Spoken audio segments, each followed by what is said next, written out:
CloudFormation is one of those things where you may have a lot of it on your exam or you may have a little of it on your exam, but it's a really useful feature and it's something you should really look into if you don't already use it.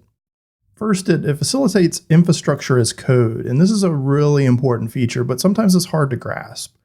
Basically, you use JSON or YAML to model and then provision entire landscapes. And the benefit here is that it's very repeatable and you can do automatic deployments and automatic rollbacks. And you can nest certain components for reusability. Say I always want to stand up a server in this fashion. I can break that off and then nest that in a future template so that I don't have to build that template again. Currently, it supports over 300 resource types. Maybe 300 is not enough. Well, you can create your own custom resources via SNS or Lambda. Now, CloudFormation is an absolutely huge topic. In fact, here at aCloud Guru, we have an introduction to CloudFormation, which is 2 hours in itself. And then we have an advanced CloudFormation, which is 12 hours of video. So it's not our intent here to go through in stringent detail about how to use CloudFormation. What I wanted to do is just bring some of the points to the surface. And then if it's something that you think you should invest more time in, then definitely go do that.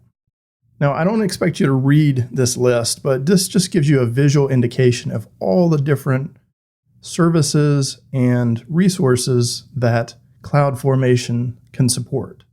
Now, here are the components of CloudFormation. First, we have the templates themselves, and these are the JSON or the YAML text files that contain the instructions for building out the environment. Then we have something called stacks, and this is the entire environment that's described by your template.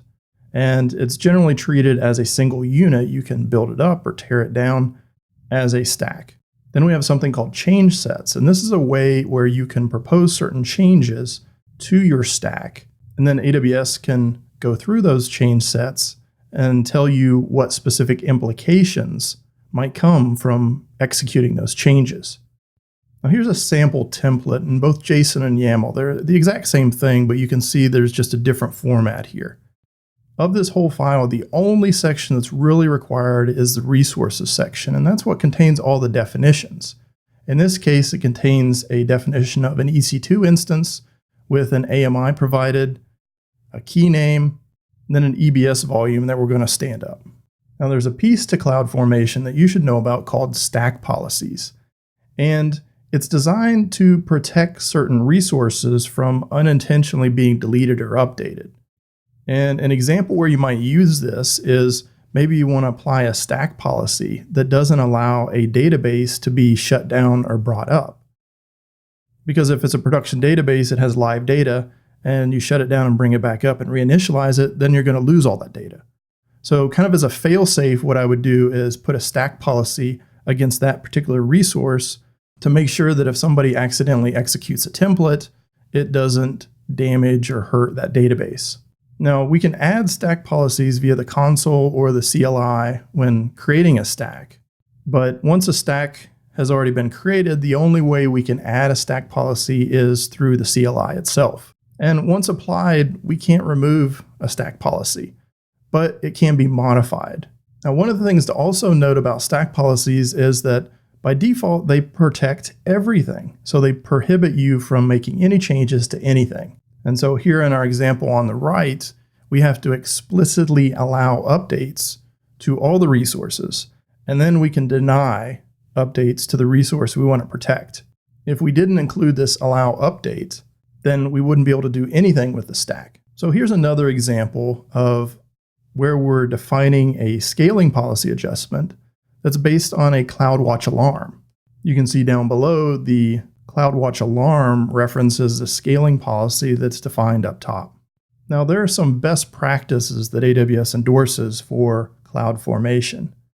First, it provides some Python scripts that are called helper scripts, which can help you install software and start services on your EC2 instances once they've been stood up. And this is useful for building in the installation of software or the download of patches for whenever a AMI is stood up off of a CloudFormation template. And you should really use CloudFormation to make changes to your stack rather than going directly into the resources. Why is that? Well, because one of the benefits of CloudFormation is that you can deploy your stack very repeatable. So if you need to make a change, it's better to make the change in the template than review that with a change set. Because if you shut down your existing stack and then you try to recreate it, you're going to lose that change that you went in and did manually into that instance or resource.